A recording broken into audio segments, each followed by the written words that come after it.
Vamos a tener hoy la segunda exposición sobre ideología de género. Recordarán ustedes que ayer empezamos definiendo qué era la ideología de género y lo que pretendía. Mañana voy a hablar, Dios mediante, sobre lo que deberíamos hacer los creyentes con la ideología de género. Hoy voy a intentar mostrarles el porqué de la ideología de género y qué hay detrás de la ideología de género. Si alguien piensa que detrás de la ideología de género está el deseo de reconocer los derechos de la comunidad homosexual, tengo que alabar su absoluta inocencia y su inmensa ingenuidad, porque no hay cosa parecida. Es más, la comunidad homosexual, a pesar de que suele hinchar mucho las cifras de sus miembros en cualquier país, en términos electorales es muy pequeña. El único estudio que existe estadístico sobre el porcentaje de homosexuales en una sociedad se realizó en Estados Unidos. Admitía como homosexuales a cualquier persona que hubiera tenido una relación homosexual a lo largo de su vida, lo cual es ampliar mucho el abanico, y llegaba a un 1% de los varones, a un 0,5% de las mujeres. Estamos hablando de algo, en términos electorales y políticos, insignificante. Traería más cuenta defender los derechos de los obesos o de los calvos, porque el porcentaje de la población es mayor. De manera que la razón que hay detrás de esto no es ni lejanamente que de pronto hemos descubierto que en la larga lucha por la defensa de los derechos humanos se nos habían quedado los homosexuales a un lado del camino. Tampoco es la izquierda la madre de la ideología de género y quien está impulsando la ideología de género. Hay un libro de Agustín Laje, que he visto fuera, que es un libro muy notable en el sentido de que estudia algunos de los ideólogos de la Escuela de Frankfurt, que en un momento determinado pensaron en el nuevo proletariado, y por supuesto la tesis de Laje es que la izquierda es la madre, es lo que está detrás de la ideología de género. Los datos que da Laje sobre la Escuela de Frankfurt en términos generales son ciertos, pero no es la izquierda. Y desde luego para mí sería un gran consuelo. Tendríamos localizada la ideología de género en una parte del abanico político y ya sabríamos quiénes son los malos y se acabaría. La verdad es que en estos momentos las tesis de la ideología de género las defiende la izquierda. En algunos países como España empezaron a entrar a través de la izquierda, han sido asumidos absolutamente por la derecha también, salvo algún pequeño sector de la derecha en algún país, pero, por ejemplo, algunas de las leyes más agresivas de ideología de género, en el caso de mi país de origen, en el caso de España, han sido aprobadas por gobiernos de centro-derecha, no por la izquierda. Y el matrimonio homosexual se ha implantado en Alemania con un gobierno de centro-derecha, no con los socialdemócratas en el poder. De manera que si alguien está pensando que aquí se trata solamente de saber lo mala que es la izquierda, debería de saber que la derecha no es mejor. Y además voy a ir todavía más lejos. Lo que está impulsando la ideología de género son poderes supranacionales que están por encima de los partidos. Los partidos son instrumentales a la hora de impulsar en un país la ideología de género, pero la agenda está muy por encima de ellos y es una agenda globalista de dominio mundial. Cuando hablo de una agenda globalista no estoy hablando de la globalización. La globalización tiene cosas maravillosas. Por ejemplo, en un momento determinado, Panamá produce cacao y lo pueden comprar en Italia. Y una persona que vive en el Brasil puede comprar aceite español. Y además podemos tener acceso a cultura y comunicación que son de otros países. En ese sentido, la globalización es maravillosa y ofrece enormes posibilidades. La agenda globalista es una amenaza y no está relacionada con un partido político específico o con un ala concreta de la actividad política, está por encima de ellos. Permítanme darles solo algunos datos antes de entrar en los objetivos de esa agenda globalista. Según el Wall Street Journal, Es decir, esto no es la página web de un loco conspiranoico que piensa que los reptilianos dominan el planeta o algo de este tipo. Estoy hablando del Wall Street Journal. El 24 de octubre del 2017 daba como noticia que Soros había donado 18.000 millones de dólares para los objetivos de la Open Society. 18.000 millones de dólares. Ahora, Soros es un personaje muy peculiar. Es un judío nacido en Hungría, por supuesto con ciudadanía norteamericana en estos momentos, que cuando era un jovencito ayudó a los nazis a deportar a otros judíos a las cámaras de gas de Auschwitz. Esto no es una maledicencia porque Soros no nos es simpático. Pueden ir a YouTube y ver una entrevista en la que una entrevistadora, una periodista norteamericana, le pregunta a Soros: ¿es verdad que usted colaboró con los nazis para deportar judíos hacia las cámaras de gas? Y Soros, con una tranquilidad impresionante, le dice: sí. Y cuando la periodista se queda sorprendida, porque la periodista esperaba que dijera: no, eso es una calumnia, ya sabe, hay mucha envidia, mucha gente enemiga de la libertad, Soros le dice: si yo no lo hubiera hecho otro. Lo cual es un argumento magnífico. Se supone que el argumento es: si otro quiere hacer eso, que lo haga él, yo no. Pero el argumento de Soros es: por supuesto, y si no lo hubiera hecho yo, lo hubiera hecho otro. El poder de Soros, y estoy citando solo un caso, voy a mencionar varios en el curso de la exposición, para impulsar la ideología de género es verdaderamente extraordinario. Hace aproximadamente un año y pico dediqué un editorial de mi programa La Radio, La Voz, para dar el nombre de los eurodiputados que las entidades de Soros consideran reliable, es decir, confiables. Los eurodiputados que las organizaciones de Soros, yo reproducía exactamente el documento interno de una de las organizaciones de George Soros. Los diputados que Soros considera reliable, confiables, en el Parlamento Europeo son la tercera parte del Parlamento Europeo, más que cualquier partido dentro del Parlamento Europeo. Y, por supuesto, no sean ustedes tan ingenuos como para pensar que son diputados de izquierdas. En el caso de España, pero es igual en cualquier país de la Unión Europea, hay diputados reliable para Soros desde la extrema izquierda hasta la extrema derecha. En el caso de España estaban desde los chavistas de Podemos hasta el Partido Popular, que es un partido de derecha clásico, y pasaba por el Partido Socialista, el Partido Comunista, estaban hasta los nacionalistas catalanes y vascos de derechas y de izquierdas. Y todos ellos eran reliable. ¿Y cuáles eran las razones? Bueno, el documento de la organización de Soros, al que yo tuve acceso y del que hablé en ese programa, daba las razones por las que los diputados eran reliable. Fundamentalmente eran dos: que era gente que iba a apoyar la ideología de género y que era gente partidaria de abrir las puertas de par en par a la entrada de musulmanes en la Unión Europea. En la mayoría de los casos eran las dos cosas, además. Pero para Soros eran absolutamente reliable. Y no hace falta que les diga a ustedes que Soros no milita en ningún partido político. Se ha manifestado cercano al Partido Demócrata de Estados Unidos, pero esto es indiferente y, por supuesto, esa agenda es una agenda supranacional y, por supuesto, es una agenda que va desde la extrema izquierda hasta la extrema derecha, con algunas excepciones, pero esto indica hasta qué punto la agenda globalista va mucho más allá. Por supuesto, la agenda globalista es sostenida también por la masonería.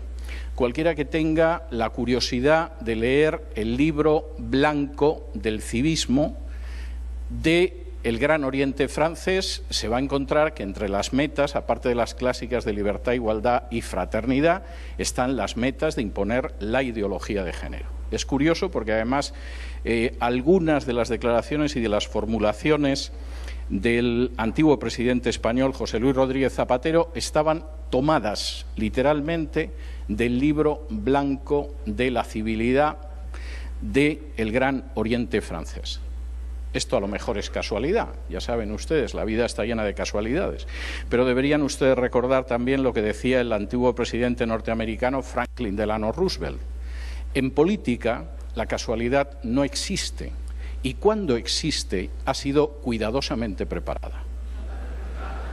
Y esto sigue siendo real incluso en el caso de la ideología de género. La ideología de género es solo un instrumento, posiblemente uno de los instrumentos más dañinos y más peligrosos, de una agenda que busca implantar un gobierno supranacional que acabe con la soberanía de los distintos estados y de los distintos gobiernos, independientemente de que sean democráticos, autoritarios, dictatoriales, etcétera, y que pueda gobernar sobre una masa humana absolutamente ovejunizada, cuanto más aparezcan a las ovejas mejor, masa humana a la que se pueda reducir a voluntad, y de hecho hay que reducir a voluntad en varios miles de millones de personas en los próximos años. Estamos en medio de una lucha por el poder global. Y, por supuesto, esa noticia va a ser muy raro que se la den los medios de comunicación, porque esa agenda es muchísimo más ambiciosa de cualquier imperio anterior. Es mucho más ambiciosa que el imperio de Alejandro, que el imperio romano, que el imperio español, que el británico, que el soviético e incluso que el norteamericano.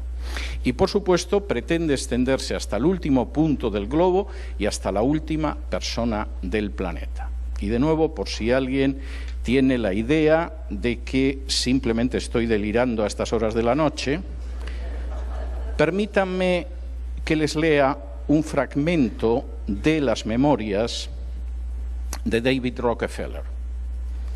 Las memorias de David Rockefeller son un volumen de casi 1000 páginas, son bastante aburridas en términos generales, pero de vez en cuando Rockefeller tiene un destello que hace que merezca la pena haberse leído las casi 900 páginas de sus memorias. Y concretamente, en la página 405, David Rockefeller dice lo siguiente: algunos creen que nosotros, en referencia a la familia Rockefeller, somos parte de una cábala secreta que trabaja contra los mejores intereses de los Estados Unidos y caracterizan a mi familia y a mí como a internacionalistas y como gente que conspira con otros alrededor del mundo para construir una estructura global, política y económica más integrada. Un mundo, si ustedes quieren. Si esa es la acusación, me declaro culpable y estoy orgulloso de ello. De manera que no piensen que estoy delirando, porque después de un día de conferencia tras conferencia ya uno a saber lo que puede decir cuando se sube aquí. Rockefeller no es un comunista, Soros no es la extrema izquierda y la masonería, por supuesto, tampoco es una izquierda intelectual que está en las universidades de California. Estamos hablando de entidades supranacionales con una agenda muy concreta de dominio global y que además, por supuesto, pretenden ir acabando con cualquier obstáculo para que pueda obstaculizar los objetivos de eso que llama Rockefeller, y se reconoce culpable, una cábala secreta. Ahora, dentro de esa agenda globalista, y aquí entra la ideología de género, que no es su único instrumento, pero es uno de sus instrumentos más poderosos, hay 3 obstáculos que tienen que ser retirados del camino. Y esos 3 obstáculos tienen que desaparecer. Esos 3 obstáculos son las identidades nacionales y culturales, en primer lugar, la familia, en segundo lugar, el cristianismo, en tercer lugar. Y permítanme que dedique, aunque sea unos pocos minutos, a dar unas pinceladas para que entiendan eso. Primero, nuestra identidad tiene que dejar de ser una identidad nacional. Supongo que habrá gente que se disgustará por esto más que otros, por ejemplo los argentinos, pero va a dar exactamente lo mismo. La idea es que nuestra identidad cultural y la soberanía y la independencia de los estados tiene que desaparecer. Y la ideología de género ha ayudado mucho, Por ejemplo, la ideología de género tiene su bandera propia, como antaño tuvieron su bandera propia las internacionales socialistas y comunistas. Hace apenas 2 o 3 semanas se produjo una manifestación patriótica multitudinaria en el centro de Madrid, en la Plaza de Colón. Y todos los partidos habían decidido que no llevarían la bandera del partido porque era un acto de afirmación patriótica y nacional y que la única bandera que se iba a ver era la bandera española. Y lo cumplieron. Todos los partidos fueron única y exclusivamente con la bandera española, con la bandera nacional, salvo los chicos del movimiento gay que aparecieron con la bandera del arco iris. Esto, que puede parecer una tontería, bueno, hay quien lleva la bandera del arco iris como el que se pone un sombrero de color blanco, no tiene mayor importancia, ha ido creando una solidaridad que está por encima de las lealtades nacionales. Y esto implica que una lesbiana de Ucrania se siente más cercana de una lesbiana del Paraguay que de otra ucraniana que no sea lesbiana. Y esto implica que un homosexual brasileño se siente más cercano de un homosexual de Noruega que de otro brasileño que sea heterosexual. De alguna manera, la idea de esa situación en la cual todos sentimos un amor hacia nuestra patria, hacia nuestro país, hacia nuestra nación, queda diluida por otro tipo de lealtad que es absolutamente internacional y que queda además caracterizada precisamente por la bandera del arco iris. Y ahí la ideología de género hace una parte. La otra parte consiste en vaciar de una manera total la independencia de los Estados. Permítanme darles un ejemplo, podría darles varios, pero este me parece interesante. El presidente Obama se marchó de la Casa Blanca sin conseguir que Estados Unidos y la Unión Europea firmaran el famoso TTIP, que se presentaba como un simple acuerdo de libre comercio, pero que en realidad significaba el final de la independencia de los Estados. Personalmente yo soy partidario del libre comercio. Me parece criminal que a los países que no son ricos no se les permita vender su producto en los países ricos, mientras que los países más ricos tienen que imponer a países más pobres su tecnología y sus copyright y sus royalties. De manera que, por supuesto, los panameños tienen que tragarse cualquier basura de Hollywood, pero van a tener un choque muy grande a la hora de intentar vender, por ejemplo, cacao en Estados Unidos. Eso me parece absolutamente injusto.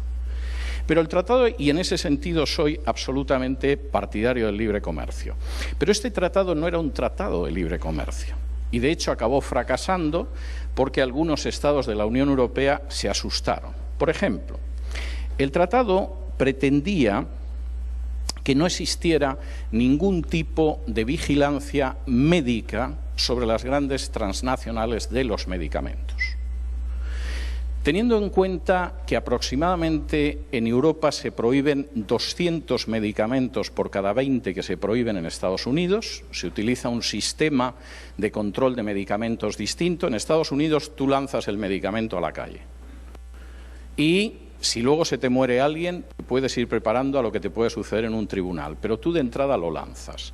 En Europa tienes que probar ese medicamento previamente y eso significa que hay medicamentos que se pueden comprar en un supermercado en Estados Unidos sin receta médica, simplemente los tomas de la estantería y los echas en el carrito del supermercado y que en Europa no se pueden comprar. Se considera que no son fiables. Sucede lo mismo con los alimentos.